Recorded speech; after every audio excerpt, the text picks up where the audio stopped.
Kali ini kita akan belajar tentang analisis rasio nilai pasar.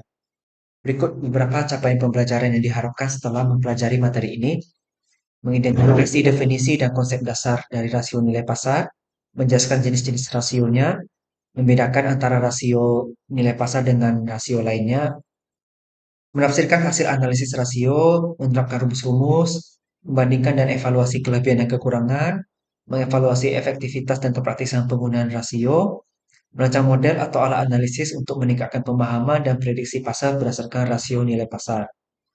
Kita masuk dulu pada definisi rasio nilai pasar. Ini memegang peranan penting dalam menilai kesehatan dan potensi pertumbuhan yang sahamnya diperdagangkan di pasar publik. Rasio pasar ini adalah kumpulan metrik keuangan yang digunakan untuk menilai dan membandingkan nilai pasar suatu perusahaan dengan berbagai elemen keuangannya seperti laba, pendapatan, dan nilai buku. Nah, ini bisa kalian baca aja. Di intinya dari rasio pasar itu adalah bagaimana bisa menarik perhatian investor. Berarti semakin bagus rasio pasar, investor semakin tertarik untuk berinvestasi. Nah, di sini ada dijelaskan tentang PER sama DPR. Nah, ini nanti ada penjelasan berikutnya di bawah biar lebih jelas. Selanjutnya, tujuan analisis rasio nilai pasar. Ini untuk memberikan wawasan tentang nilai perusahaan di pasar dan bagaimana nilai tersebut berkaitan dengan kinerja keuangan dan operasional perusahaan. Beberapa tujuan kunci dari analisis ini. Satu, kita bisa mengevaluasi kinerja saham. Rasio nilai pasar membantu investor untuk mengevaluasi kinerja saham perusahaan dalam kaitannya dengan harga pasar. Ini membantu investor untuk memahami apakah saham perusahaan tersebut dihargai dengan wajar, terlalu murah, atau terlalu mahal dibandingkan dengan kinerja finansial dan operasional perusahaan. Apabila kita membeli pada harga wajar, ya sah saja.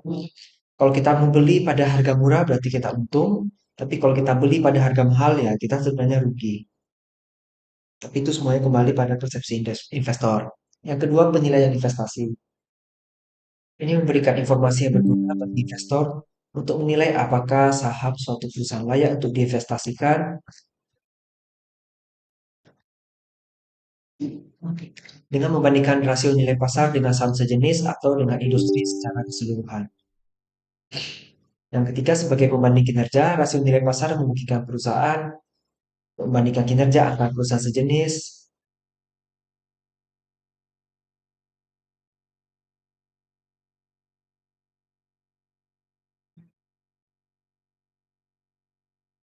Kemudian, pembanding kinerja memungkinkan perbandingan kinerja antar perusahaan sejenis dalam industri yang sama. Misalnya, perusahaan A rasio pasarnya segini. Perusahaan B di sektor yang sama rasio pasarnya lebih tinggi, berarti ada masalah di perusahaan A. Kenapa perusahaan B itu lebih tertarik, lebih menarik bagi investor? Yang keempat, perencanaan strategis. Analisis rasio nilai pasar bantu manajemen dalam merencanakan strategi jangka panjang untuk meningkatkan nilai perusahaan di pasar. Kemudian pengambil keputusan keuangan, termasuk kebijakan dividen, pengelolaan modal, dan keputusan investasi jangka panjang. Berikutnya, manfaat analisis rasio nilai pasar. Manfaatnya untuk penilaian saham, ini memungkinkan investor untuk menilai apakah saham perusahaan dihargai secara wajar di pasar. Membandingkan harga saham saat ini dengan laba, pendapatan, nilai buku perusahaan, maka nanti investor bisa menentukan apakah saham tersebut overvalue, undervalue, atau dihargai secara wajar. Membanding industri, rasio ini membandingkan. Ini seperti yang tadi juga ya, di tujuan analisis rasionya. Yang ketiga, analisis tren. Memantau rasio nilai pasar dari waktu ke waktu, investor dapat mengidentifikasi tren dalam penilaian perusahaan. Jadi kita melihat apakah harga saham ini cenderung naik. Kalau cenderung naik berarti diminati oleh investor. Kalau dari waktu ke waktu cenderung turun berarti kurang diminati. Kemudian dipengaruhi juga oleh kinerja keuangan. Kalau kinerja keuangannya bagus, biasanya rasio pasar ikut bagus. Kemudian kepemimpinan. Kalau pemimpinnya bagus, rasio pasar juga bagus. Kondisi ekonomi makro. Kalau sedang terjadi krisis ekonomi, biasanya harga pasar itu turun. Kemudian pengambilan keputusan investasi. Ini bantu investor membuat keputusan yang tepat, misalnya rasio PE itu price earning ya. Nanti ada penjelasan lebih lanjut. Kalau dia tinggi, berarti harga saham itu memiliki pertumbuhan laba yang tinggi juga di masa depan. Kalau rasio dividen yield itu tinggi, berarti menarik investor mencari pendapatan dividen. Yang kelima, evaluasi risiko. Ini bantu menilai risiko terkait investasi tertentu. Misalnya rasio PI yang tinggi berarti lebih berisiko daripada perusahaan yang PI-nya rendah karena ekspektasi pertumbuhan yang tinggi tidak terpenuhi. Kemudian optimisasi portofolio. Investor menggunakan rasio nilai pasar untuk mengoptimalkan komposisi portofolio mereka. Jadi kalau kita cerita bursa efek, harga saham itu kan bisa naik, bisa turun. Dengan menggunakan analisis rasio nilai pasar, kita bisa mengatur portofolio kita. Jangan sampai negatifnya terlalu banyak. Ada jenis-jenis nilai rasio nilai pasar. Ini ada price earning ratio atau PER atau PE. Ini membandingkan harga saham dengan earnings per share. Earnings per share di pertemuan sebelumnya sudah dipelajari di rasio profitabilitas. Berarti untuk mencari PER, kita hitung dulu EPS. Setelah itu harga saham bagi EPS, itulah PER-nya. Interpretasinya PER mengukur hubungan antara harga saham suatu perusahaan dengan laba bersih per sahamnya. PER yang tinggi menunjukkan bahwa investor lebih bersedia membayar lebih mahal untuk setiap satuan laba yang dihasilkan oleh perusahaan. Kalau PER yang rendah, ya berarti saham perusahaan tersebut dihargai lebih rendah dibandingkan dengan laba bersihnya. Kemudian dividen payout ratio. Ini persentase laba bersih perusahaan yang dibayarkan kepada pemegang saham dalam bentuk dividen. Rumusnya dividen dibagi laba bersih kali 100%. Ya, kita lihat dulu di sini ya. Kalau menghitung PER, kita butuh data harga saham. Banyak sih alternatifnya. Kita bisa cek dari Yahoo Finance.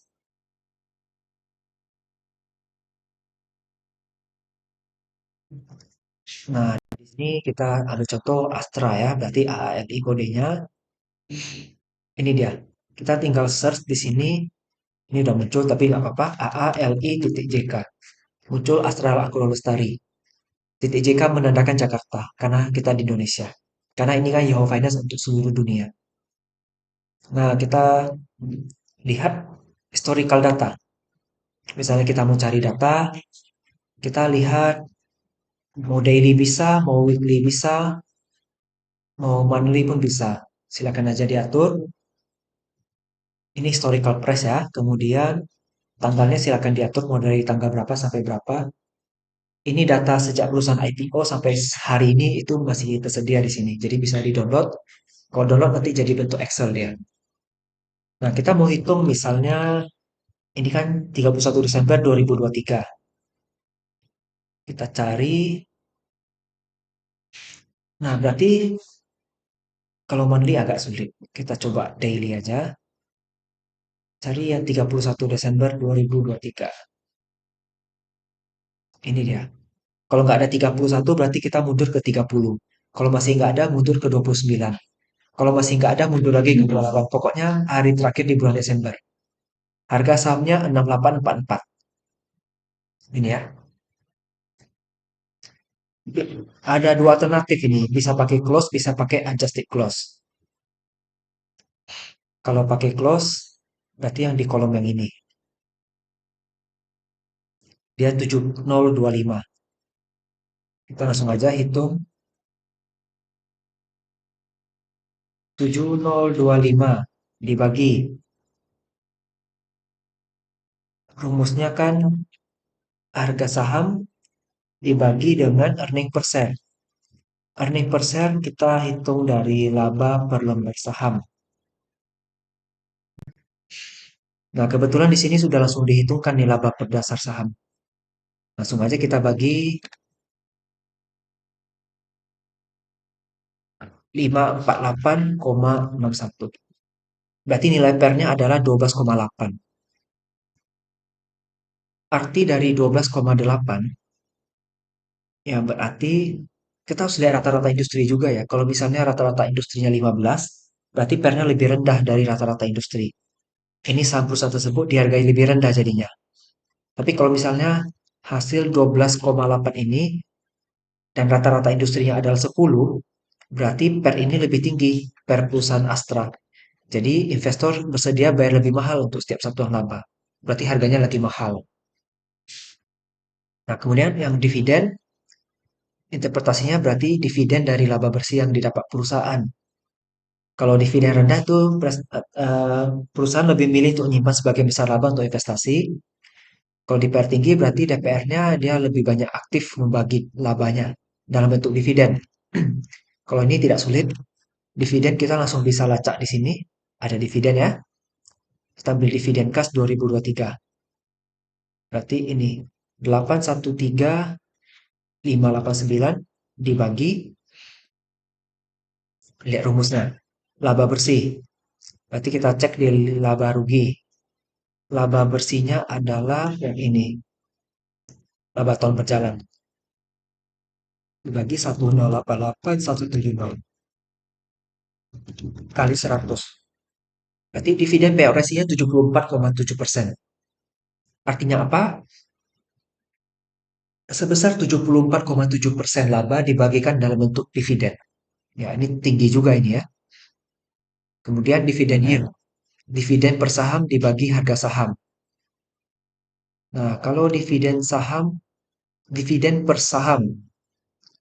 Kita lihat, dividennya 813.589. 3589. Dia express in million rupiah atau dinyatakan dalam jutaan rupiah. Kalau jutaan berarti boleh tambah nolnya 6. Berarti total dividennya adalah 813 miliar. Dibagi dengan jumlah modal saham. Dengan lembar sahamnya dulu ya. Kita cek di sini.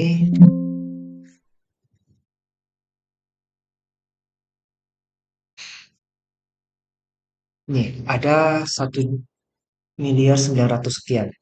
Berarti dividen per lembar sahamnya adalah ini 813 miliar sekian ini dibagi dengan 1924.688.333. Dari sini ambil angkanya.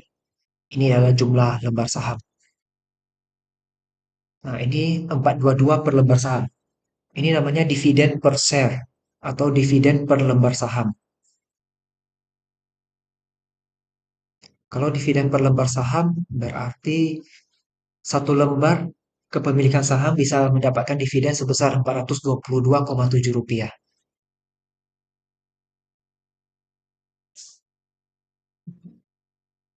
Nah, jadi dividen per saham ini DPS ya. Jadi ini ada rasio tersendiri tapi biasanya agak jarang dipakai. Jadi dividen per share dibagi harga saham. Tadi harga sahamnya adalah ini 7025. Berarti kita bagi 7025 kali 100. Jadi 6,01, 6% lah ya. Berarti dividen yield-nya adalah 6%. Jadi dividen yang mereka dapatkan dari setiap pembelian saham itu adalah 6%. Nah, kalau untuk hitungan, saya rasa tidak sulit ya. Semua komponennya ada di laporan keuangan. Cuman ya kita harus cari dari Yahoo Finance misalnya, atau alternatifnya bisa dari IDX.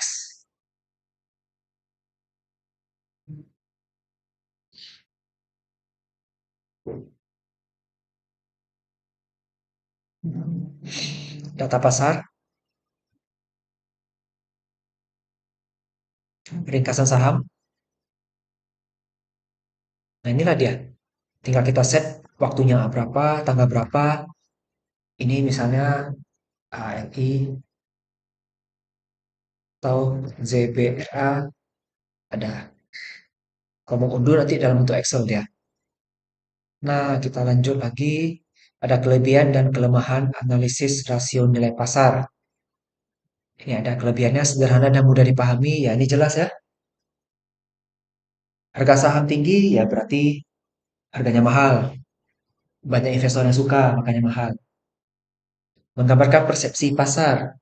Ya, kalau harga saham naik terus berarti permintaan pasarnya sedang tinggi. Kemudian perbandingan antar perusahaan. Perusahaan yang satu bidang, kalau harganya ada yang mahal, ada yang murah, kita bisa jadikan perbandingan. Kenapa ya? Ada harga yang murah, ada harga yang mahal.